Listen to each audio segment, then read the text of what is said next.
అందరికీ నమస్కారం. Welcome to తరుణి. కార్తీక మాసం విశిష్టతల గురించి మనందరికీ తెలిసినప్పటికీ, ఆ విశిష్టతల గురించి ఇంకొంచెం వివరంగా చెప్తూ, కథల రూపంలో చెప్తున్నారు మాధవి శ్రీనివాసరావు గారు. ఆ కథలేంటో వినేద్దాం. నేటి కథాశ్రవంతికి స్వాగతం చెబుతూ కథానికను మీకు అందిస్తున్నది మాధవి శ్రీనివాసరావు, నెల్లుట్ల. శీర్షిక కార్తీక మాస విశిష్టత. మొదటి భాగం. స్వీయ రచన. హాయ్ అత్త, బాగున్నావా? సిద్ధు, నువ్వెట్లా వచ్చావురా? ఎవరితో వచ్చావు? నేను సతీష్ మామయ్యతో వచ్చానత్తా. అవునా? ఏరి మరి మామయ్యరే? కార్ పార్క్ చేస్తే వస్తానన్నారత్తా. మామయ్య వదిన వాళ్ళు లేరా? మీ మామయ్య ఆఫీస్కి వెళ్ళారా? వదిన వదిన హైదరాబాద్లోనే ఉంది కదా. ఓ అవునా. మామయ్య ఎప్పుడొస్తారత్తా? ఈవినింగ్ 7 వరకు వచ్చేస్తారు. మరి తేజు వదిన? అది రేపు ఎల్లుండి వీక్ ఆఫ్ కదా, ఈరోజు సాయంత్రం బయలుదేరుతుంది. ఓ అవునా. ఇంకా ఏంటిరా సంగతులు? నానమ్మ, అమ్మ, తమ్ముడు, నాన్న అందరూ బాగున్నారా? ఓ బాగున్నారత్తా. మీ అమ్మ బాగానే పంపించిందిరా నిన్ను. అమ్మ కాదు, ముందు నాన్నే వద్దన్నారత్తా. అయినా నేను ఊరుకోలేదు. ఇక నా బాధ పడలేక, పోరా అయ్యా, నీ లొల్లి భరించలేకపోతున్నాం, వెళ్ళు. కానీ ఇక్కడ చేసినట్టు అల్లరి చేస్తే అత్త ఊరుకోదు. అంతేకాదు, అత్త చాలా సిస్టమేటిక్. పొద్దున్నే లేపుతుంది, తొందరగా పడుకోబెడుతుంది, అన్ని రకాల కూరలు పండ్లు తినిపిస్తుంది. వద్దన్నా ఊరుకోదు. ఇక నీ ఇష్టం. అయినా సరే, అత్త కథలు బాగా చెప్తుంది నాన్న. 2-3 రోజులు ఉండి బోలెడు కథలు చెప్పించుకొని వస్తా. కథ చెప్తూ అన్నం తినిపిస్తుంది. ఆ కథ వింటూ తింటుంటే అత్త ఏం పెట్టినా తినేస్తా. నువ్వేమీ భయపడకు. అత్త గురించి నాకు తెలుసులే. అల్లరి చేస్తేనే కోప్పడుతుంది అన్నాను నేను. సిద్ధు, అదేనండి. వాడి పేరు సిద్ధార్థ్ చతుర్వేది. వాడు మాధవి వాళ్ళ తమ్ముడి కొడుకు. అయితే సరే, నీ ఇష్టం అని పంపించింది అమ్మ. నా బంగారమే, నన్ను ఎంత బాగా అర్థం చేసుకున్నావురా కన్నయ్య అంటూ 9 ఏళ్ల సిద్ధుని చిన్ని కృష్ణుడిలా ముద్దు చేసింది మాధవి. మాధవి అంటే సిద్ధు వాళ్ళ మేనత్త. అత్తా అత్తా. వస్తున్నా కన్నయ్య. నీకేమైనా స్నాక్స్ తెద్దామని లోపలికి వచ్చా. ఏం చేసావత్తా? ఇప్పుడేమీ చేయలేదురా. మొన్న వైషు వదిన వాళ్ళు, రామన్నయ్య వాళ్ళు వచ్చినప్పుడు పండక్కి చేశాను కదా, అవే తెస్తున్నా. ఏంటత్తా అవి? కారపూస, నువ్వుల లడ్డు. ఓ కారపూస నాకు ఇష్టం, త్వరగా పెట్టు అత్తా. నువ్వుల లడ్డు నానమ్మకు చాలా ఇష్టం. నేను వెళ్ళేటప్పుడు కొన్ని ఇస్తావా అత్తా? నాకు, నానమ్మకి ఇస్తా. ఓ తప్పకుండా ఇస్తా, కానీ ముందు నువ్వు తిను. అత్తా, తింటాను కానీ కథ చెప్పవా? ఓ అలాగే చెప్తానురా, ముందు తిను. ఈలోపు నేను బయట గుమ్మం దగ్గర తులసికోట దగ్గర దీపం పెట్టి వస్తాను అన్నది మాధవి. దీపాలా? దీపావళి పండుగ అయిపోయింది కదా అత్తా. ఇంకా ఎందుకు పెడతారు దీపాలు? ఇది కార్తీక మాసం కదా, అందుకే ఈ నెల రోజులు రోజు గుమ్మానికి 2 వైపులా, అలాగే తులసికోట దగ్గర దీపాలు వెలిగిస్తారు. అలా వెలిగిస్తే ఏమవుతుందత్తా? అసలు కార్తీక మాసం అంటే ఏమిటి? సంవత్సరం అంతా ఎందుకు వెలిగించరు, కార్తీక మాసంలోనే ఎందుకు వెలిగిస్తారు అని ఎన్నో సందేహాలను ఒకదాని తర్వాత ఒకటి అడుగుతున్నాడు సిద్ధు. ముందు నువ్వు స్నాక్స్ తిను, చేతులు కడుక్కొనిరా, నీకు అన్నీ వివరంగా చెప్తాను, సరేనా అంటూ వెలిగించటానికి సిద్ధం చేసుకున్న దీపపు ప్రమిదలను తీసుకొని బయటకు వెళ్ళింది మాధవి. అత్తా అత్తా, అయిపోయింది, తినేసా. వారిని, అప్పుడే తిన్నావా? ఏంటిరా అంత తొందర? అంత హడావిడిగా తింటే గొంతులో అడ్డం పడవు? అది ఎంత ప్రమాదమో తెలుసా? ఏం కాదులే అత్త, మీ పెద్దవాళ్ళంతా ఇలాగే భయపెట్టిస్తారు. నేను త్వరగా తిని వస్తే ఈ కార్తీక మాసం గురించి చెప్తానన్నావు కదా, అందుకే త్వరగా తిని వచ్చా. ఇప్పుడు చెప్పు అంటూ అత్త చీర కొంగుకు చేయి తుడుచుకొని అత్త పక్కన నిలబడ్డాడు సిద్ధార్థ్. ఓ అదా నీ తొందర. సరే పద లోపలికి వెళ్దాం అంటూ లోపలికి నడిచింది సిద్ధుతో సహా మాధవి. అత్తా అత్తా ఇక్కడ కూర్చుందామా? కూర్చోరా వస్తున్నా. కార్తీక మాసం అంటే ఏంటి అత్తా? మాసము అంటే నెల, కార్తీకము అంటే కృత్తికా నక్షత్రంతో మొదలయ్యేది. కాబట్టి ఈ నెలకు కార్తీక మాసమని పేరు వచ్చింది. కార్తీక మాసాన్ని మించిన మాసం లేదు అంటారు. అంటే ఈ నెలలో మనం ఏ పని చేసినా విశేషమైన ఫలితము వస్తుంది. ఏ పనైనా అంటే ఈ నెలంతా సూర్యోదయానికి ముందే లేచి తలస్నానం చేసి పూజా మందిరంలో దీపం వెలిగించి తర్వాత తులసికోట దగ్గర ఉసిరి చెట్టు దగ్గర దీపం వెలిగించాలి. అలా వెలిగించిన వాళ్ళకి జన్మజన్మల పాపాలు తొలగి విశేషమైన పుణ్యం లభిస్తుంది. ఓహో అలాగా. అందుకే అమ్మ నానమ్మ వాళ్ళు కూడా వెలిగిస్తున్నారా? మరైతే నాకొక డౌట్ అత్తా.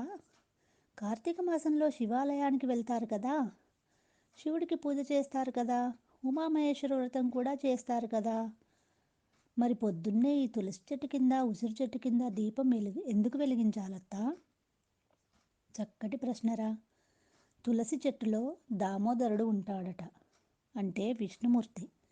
ఈ నెల రోజులు మనం తెల్లవారక ముందే తులసికోట దగ్గర పెట్టిన దీపం దామోదరునికి చేరుతుందని, సాయంత్రం 6 తర్వాత పెట్టే దీపాలు శివునికి చేరుతాయని చెప్తారు. అంతేకాకుండా మనం ఈ నెల రోజులు ఏ పూజలు చేసినా తులసి దామోదర ప్రీత్యర్థం అని సంకల్పం చెప్తారు. అంటే మనం పరమశివునికి పూజ చేసినా దామోదర ప్రీత్యర్థం అంటారు. అంటే శివకేశవులకు భేదం లేదని, ఇద్దరు రూపాలు వేరైనా భగవంతుడు ఒక్కడే అనే అర్థంలో చెప్తారు. ఓహో అలాగా. ఈ కార్తీక మాసంలో ఇంకా ఏం చెప్తారత్తా? ఈ కార్తీక మాసంలో నదీ స్నానం, సముద్ర స్నానం చేయటం వలన మనం చేసిన పాపాలు తొలగిపోతాయని, అంతేకాకుండా ఆరోగ్యం కూడా చేకూరుతుందని చెప్తారు. అదే కాక ఈ నెలలో మనం ఏ చిన్న మంచి పని చేసినా భగవంతుడు ప్రసన్నుడై మనకు ఐశ్వర్యాన్ని, ఆయుష్ను, ఆరోగ్యాలను చేకూరుస్తాడురా. అది సరే అత్తా, దీపం ఏ నూనెతో వెలిగిస్తారు? తైలంతో. తైలము అంటే తిలల నుండి తీసినది అని అర్థం. తిలలు అనగా నువ్వులు. నువ్వుల నుండి తీసిన నూనెతో దీపాలు వెలిగిస్తారు. దీని వలన వచ్చే పొగ ద్వారా మనకు శ్వాసకోశ ఇబ్బందులు తొలగి జబ్బుల బారిన పడకుండా ఉంటాము. ఓహో అలాగా. మరి మన పూజా మందిరంలో ఏ దీపం పెడతారత్తా? మన పూజా మందిరంలో మాత్రం ఆవు నెయ్యితో దీపాన్ని వెలిగిస్తారు. ఓహో. మంచి పనులు అంటే ఏం చేయాలత్తా? లేని వాళ్లకు ఏదో ఒక రూపంలో, ధనం రూపంలో కానీ వస్తు రూపంలో కానీ సహాయం చేయటం, పేదవారికి బ్రాహ్మణులకు భోజనం పెట్టడం, పెద్దవారికి కావలసిన ఏర్పాట్లు చూసుకోవటం, వాళ్ళను జాగ్రత్తగా కనిపెట్టుకొని ఉండటం, జంతువులకు మేత వేయటం, దైవ దర్శనం చేసుకోవటం, మంచి మాటలే మాట్లాడటం, ఉపవాసాలు, నోములు, పూజలు చేయటం, ఎవరితో గొడవలు పెట్టుకోకపోవటం, ఎవరిని దూషించకపోవటం, ఇలా ఎన్నో మంచి పనులు చేయొచ్చు సిద్ధు. ఓహో అలాగా. అత్తా, నాకు ఇంకొక డౌటు. నక్తం అంటే ఏంటి? నానమ్మను మొన్న ఒక ఆంటీ భోజనం అయ్యిందా అమ్మా అని అడిగితే, మేము నక్తాలుంటామండి, సాయంత్రమే తింటాం అని చెప్పింది. నక్తం అంటే ఏదైనా స్నాకా అత్తా? నక్తం అంటే తినే వస్తువు కాదురా నాన్న, ఉపవాసాలలో ఒక రకం. అదా, నేను ఇంకా ఏదో తినే వస్తువు అనుకున్నా. కాదు నాన్న, కార్తీక మాసం నెల రోజులు తెల్లవారుజామున లేచి సూర్యోదయానికి ముందే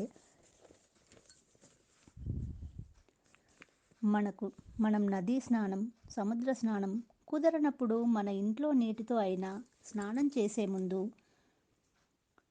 ఒక మంత్రాన్ని చదివి గంగే చ యమునే దేవి గోదావరి నర్మదా సింధు కావేరి జలస్మిన్ సన్నిధౌ కురు అని, లేదా హరగంగే హరగంగే అంటూ ఒకసారి నీటిని చేతితో కలిపినట్టుగా చేసి తర్వాత చన్నీటి స్నానం చేసి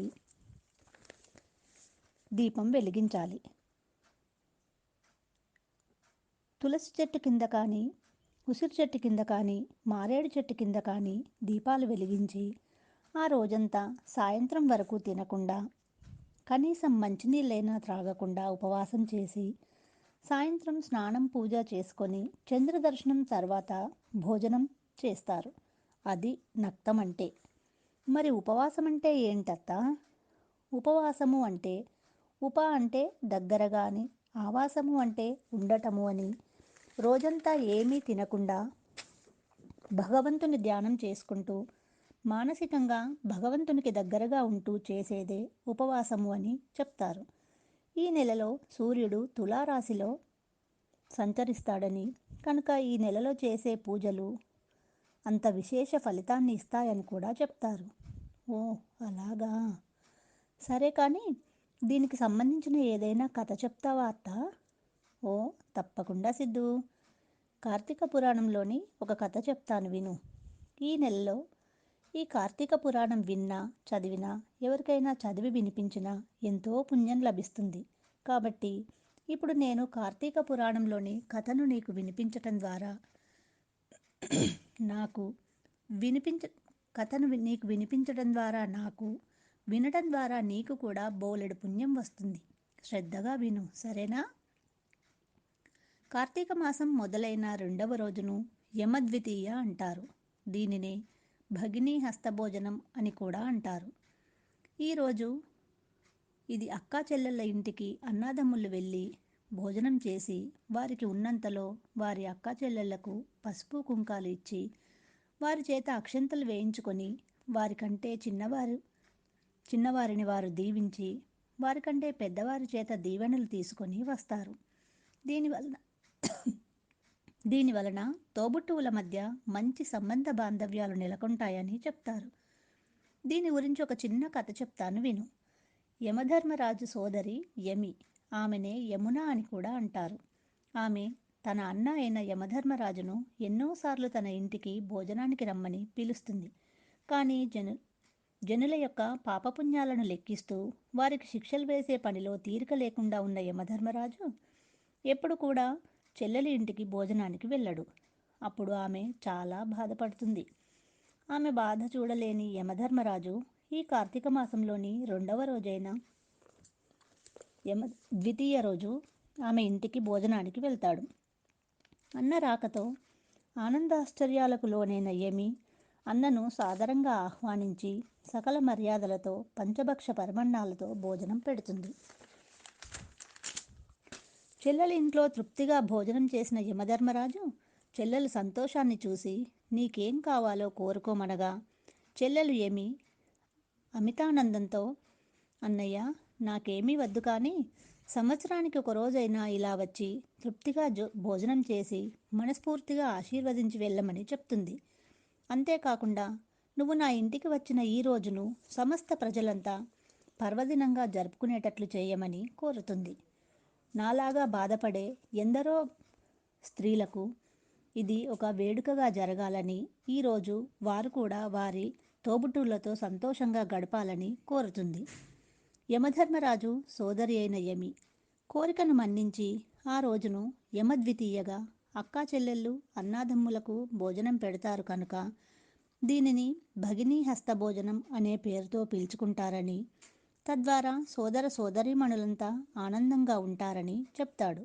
అందుకే ఆ రోజు నుండి ఇప్పటి వరకు కూడా సంవత్సరానికి ఒకసారి ఈ కార్తీక మాసపు రెండవ రోజును యమద్వితీయగా భగినీ హస్తభోజనంగా పిలుచుకుంటారు. భగిని అంటే సోదరి అని, హస్తము అంటే చేయి అని. భగినీ హస్తభోజనము అంటే సోదరి తన స్వహస్తాలతో వండి సోదరులకు భోజనం పెట్టే విధానమని, అందుకే దీనిని భగినీ హస్తభోజనమని, దీనిని ఒక పర్వదినంలా జరుపుకోవటం ఆనవాయితీగా వస్తుంది. ఓహో అదా సంగతి. దీని వెనుక ఇంత కథ ఉందా? అందుకేనా నిన్న నాన్నను మమ్మల్ని జ్యోతత్త భోజనానికి పిలిచింది? అందుకే నాన్న, జ్యోతత్త నాన్నకి అక్క అవుతుంది కదా, అందుకే. నేను ఎప్పుడు రమ్మన్నా మీ నాన్నకు తీరికే ఉండదు, ఎప్పుడూ రానే రాడు. సరేలే అత్త. ఇది మరలా ఎప్పుడు వస్తుంది? మరలా వచ్చే కార్తీక మాసంలో వస్తుంది. యూ డోంట్ వరీ అత్త, you don't worry about it. Next year నాన్నను ఇక్కడికి తీసుకొచ్చే బాధ్యత నాది, ఓకేనా? డన్. నా బంగారు కొండవురా నువ్వు అని ముద్దు చేసింది మాధవి సిద్ధుని. అత్త, చెప్పు. ఇంతకీ కథ బాగుందా సిద్ధు? సూపర్ అత్త. అంతేనా? ఈ కార్తీక మాసం గురించి ఇంకా ఏమైనా విశేషాలున్నాయా? ఓ, బోలెడున్నాయి. ఇలా చెప్తూ పోతే నెలంతా చెప్పినా సరిపోదు ఈ మాసం విశిష్టతను గురించి. రేపు మళ్ళీ చెప్తా, సరేనా? ఇప్పుడు మీ మామయ్య వచ్చే టైం అయ్యింది, డిన్నర్ ప్రిపేర్ చేయాలి కదా.